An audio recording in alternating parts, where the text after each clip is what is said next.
Sir क्या वजह है, क्यों हमारी लीडरशिप साइलेंट है और फॉरेन पॉलिसी इश्यूज पे क्यों नहीं बोलते? यहाँ पे तो इस वक्त जो है वो बात ही कोई नहीं करता, इंडिया से डरते हैं। और वो शहबाज शरीफ, नवाज शरीफ, इनके ये जो कॉन्सेप्ट है ना, कैसे थल्ले लग जाएंगे ना तो फिर सॉरी सुलह हो जाएगी। पार्लियामेंट के अंदर खड़े होके जब इंडिया ये कह रहा है हम कश्मीर ले लेंगे, अमित शाह, राजनाथ सिंह, पूरी की पूरी पॉलिटिकल कैंपेन इस इशू के, एक भी जवाब पाकिस्तान से नहीं जाता, ये क्या वजह? ये तो बीजेपी का डिक्लेयर्ड उनका जो मैनिफेस्टो है उसमें लिखा हुआ है कि जी हमने पाकिस्तानी कश्मीर को लेना है। वहाँ हिंदुत्व का, वहाँ पे गांधी के मुखालिफ हुकूमत कर रहे हैं, गोडसे को मानने वाले इस वक्त हुकूमत में है। India is not Gandhi's India, it's Godse's India. और वो जो है वो मुसलमानों को बर्दाश्त, वो कहते हैं आप मुसलमानों के घर पैदा हुए हैं ना तो तुझे साढ़े मुखालिफ। कि मैं इंडियन फिल्में बिल्कुल बंद नहीं करना चाहता था और मैंने ये बात कही 10 बार कि हम अपना सिनेमा ख़त्म कर लेंगे अगर हम इंडियन फिल्में बंद करेंगे, और हमने उल्टा अपना नुकसान किया, कोई उसका फ़ायदा नहीं हुआ। हमने इंडियन फिल्में बंद करके बड़ी गलती की, हमारे सिनेमा सारे ख़त्म हो गए। और इसी तरह से जो ट्रेड है, हम इंडिया के साथ ट्रेड नहीं करेंगे तो किससे करेंगे? जय हिंद दोस्तों। पाकिस्तान को डर सता रहा है कि भारत कहीं पीओके ना ले ले, क्योंकि बीजेपी के मैनिफेस्टो में यह था कि पीओके हमने लेना है, भारत का हिस्सा बनाना है। और वहीं जब पार्लियामेंट में खड़े होकर राजनाथ सिंह, गृह मंत्री अमित शाह कहते हैं कि पीओके भारत का हिस्सा है, वो एक न एक दिन भारत में मिलकर रहेगा, इससे पाकिस्तानियों की काफी ज्यादा चिंताएं दिख रही है। वहीं कमर चीमा इसके ऊपर क्या डिस्कस कर रहे हैं, आप इस वीडियो को एंड तक देखिए। सर क्या वजह है, क्यों हमारी लीडरशिप साइलेंट है और फॉरेन पॉलिसी इश्यूज पे क्यों नहीं बोलते? हमारे पास फुल टाइम फॉरेन मिनिस्टर है, क्यों हमारा मुकदमा दुनिया के सामने नहीं जा रहा? आपने इंटीरियर मिनिस्टर को आखिरी दफा कब बोलते देखा है? अब मेरा काफी देर हो गई, गायब है। देखिए गवर्नमेंट एक मॉडल पे जो है वो काम कर रही है, और गवर्नमेंट का जो बुनियादी मॉडल है वो ये है कि हियर नो इवल, से नो इवल, और बस अपने जरा चुप करके जरा काम हो रहा है ना उहदे च लगे रहो। इन्होंने सारी जिम्मेदारी डाल दी है एस्टैब्लिशमेंट को। ये जो मौजूदा हुकूमत है एक्चुअली ये एक बोझ बन गई है एस्टैब्लिशमेंट के लिए, क्योंकि इनका कोई भी जो सियासी बोझ है, देखें ना, अगर सारा काम होना आप ही करना है तो फिर आप ही कर लें, फिर इनको रखने की क्या जरूरत है?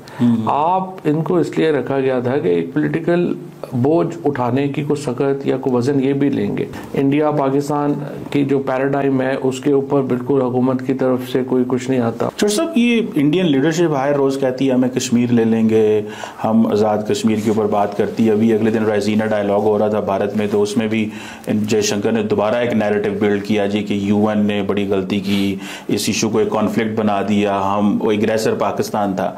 ये पाकिस्तान की जो पॉलिटिकल क्लास है ये पार्लियामेंट में खड़े होकर क्यों नहीं बोलती? आप बोला करते थे, मुझे याद है, इंडियन पॉलिसीज के हवाले बात किया करते थे पार्लियामेंट के अंदर खड़े होके जब इंडिया ये कह रहा है हम कश्मीर ले लेंगे, अमित शाह, राजनाथ सिंह, पूरी की पूरी पॉलिटिकल कैंपेन इस इशू के, एक भी जवाब पाकिस्तान से नहीं जाता, ये क्या वजह?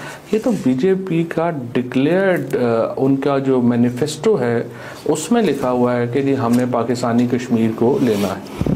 और मेरा जो मानना है वो यही है कि अगर हमने आई वुड से कि चीज़ें बेहतर भी हो सकती हैं और होनी चाहिए, इतना अरसा हो गया है।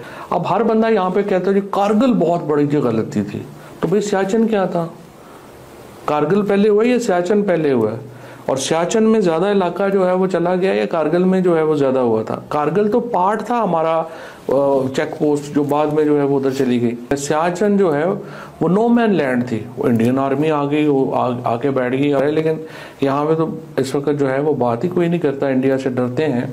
और जो नून लीग की और पीपल्स पार्टी का इस वक्त जो, और वो शहबाज शरीफ, नवाज शरीफ, इनकी ये जो कॉन्सेप्ट है ना, कैसे थल्ले लग जाएंगे ना तो फिर सॉरी सुलह हो जाएगी। इस तरह की सुलह तो नहीं होती, आखिर ये 25 करोड़ लोगों का मुल्क है। अच्छा सब ये बताइएगा, ये नून लीग के बारे में एक तासुर इंप्रेशन माजी में भी रहा है कि ये इंडिया से अच्छे ताल्लुकात चाहते हैं, जो कि अच्छी बात है। ये अच्छे ताल्लुकात की जो चाहना ही है कि ये बोलते भी कुछ नहीं है इंडिया के बारे में, जैसे फॉरेन मिनिस्टर बिल्कुल ही नहीं बोलते। ये क्या उसकी एक सोच है कि वो समझते हैं? क्योंकि मुझे पता ये चला था कि फॉरेन मिनिस्टर साहब ने जब SCO पे जयशंकर आए थे तो उन्होंने एक ट्वीट की पाकिस्तान पे, थैंक यू पाकिस्तान।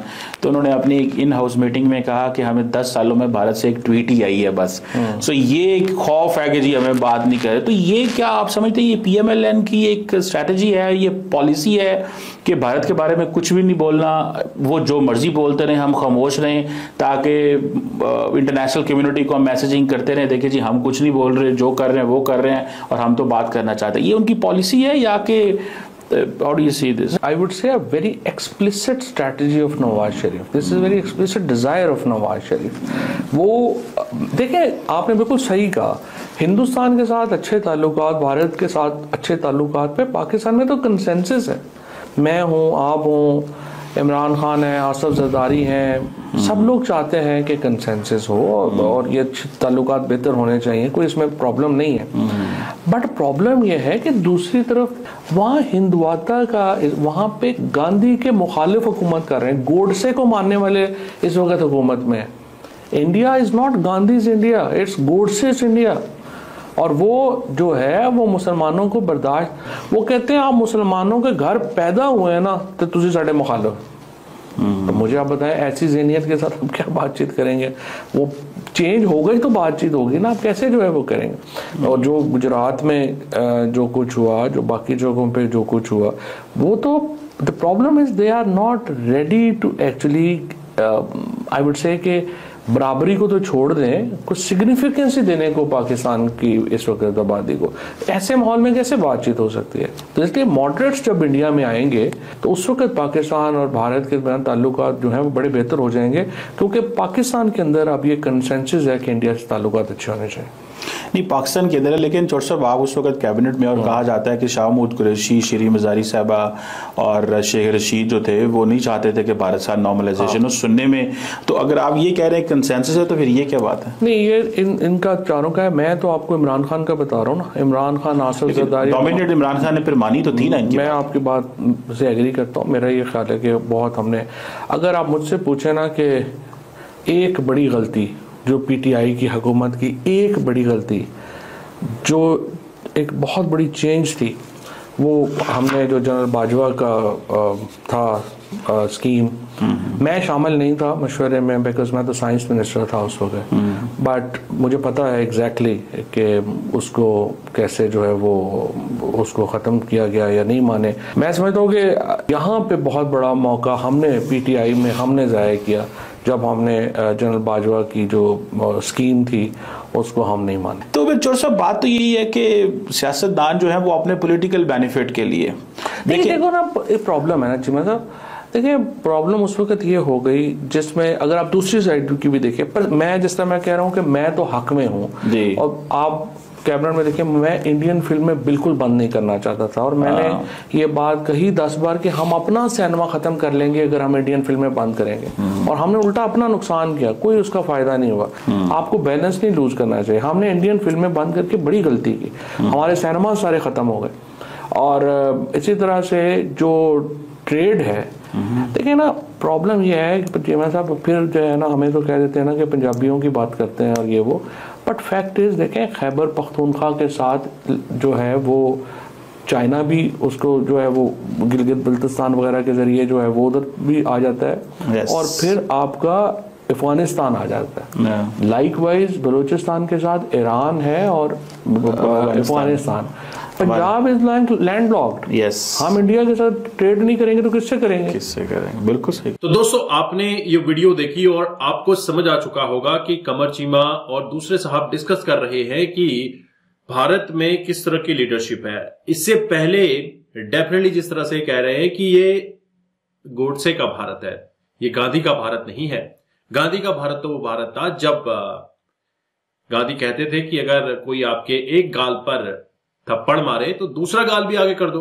इसका मतलब यह है कि अगर कोई ताज पे हमला करे तो दूसरा भी तैयार करके दे दो कि भैया इस पर भी हमला कर लो। ऐसा तो हम होने नहीं दे सकते।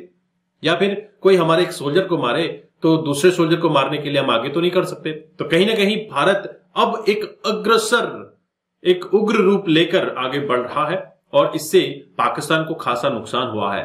पाकिस्तान ने बहुत ही ज्यादा अपना जज्बा दिखाते हुए भारत से ट्रेड तो बंद कर दिया, सिनेमा बंद कर दिया और ये खुद एक्सेप्ट कर रहे हैं कि आज हमने सिनेमा बंद करके अपना सिनेमा खत्म कर दिया। क्योंकि हर जगह इंडियन सिनेमा देखा जाता है, अमेरिका, कनाडा, वेस्ट, यूरोप, पूरा एशिया, आप देखिए भारतीय फिल्मों की कितनी डिमांड है। तो कहीं ना कहीं इंडिया से पाकिस्तान को अपने आप को डिस्कनेक्ट करना बहुत महंगा पड़ रहा है और आज की डेट में कोई भी नरेंद्र मोदी से डायरेक्ट बात नहीं करना चाहता। अगर आप आज की लीडरशिप देखें तो ये भारत से बात नहीं करना चाहते क्योंकि ये मोदी से डरते हैं, ऐसा ये खुद कह रहे हैं। हालांकि मोदी से बात करते, मोदी जी की जो शर्तें थी, हमारे देश की जो शर्तें थी, अगर आपको हमसे ट्रेड करना है, अच्छे रिलेशन रखने हैं तो आपने आतंकवाद तो बंद करना पड़ेगा। अगर आतंकवाद बंद नहीं करेंगे, आतंक की फैक्ट्री बंद नहीं करेंगे, वहीं भारत के खिलाफ इनका एक प्रोग्राम चलता रहता है गजवाए हिंद। हालांकि इनकी खुद फटी पड़ी है जिस तरह के हालात अभी पाकिस्तान में है। पाकिस्तान में तो आप देख रहे हैं कितना ज्यादा इंस्टेबिलिटी है, हर जगह आपको BLA, TTP, जब 24 घंटे में आपको 57 ब्लास्ट दिख सकते हैं तो इससे ज्यादा अनसेफ कंट्री कौन सी हो सकती है। इतना तो इराक, अफगानिस्तान में भी नहीं हुआ। आप क्या सोचते हैं, आपके क्या विचार है, कमेंट कीजिएगा। चैनल पर नए हैं, चैनल को भी सब्सक्राइब करें। हम आपको मिलते हैं अगले वीडियो में, तब तक अपना ध्यान रखें। जय हिंद, जय भारत, जय श्री राम।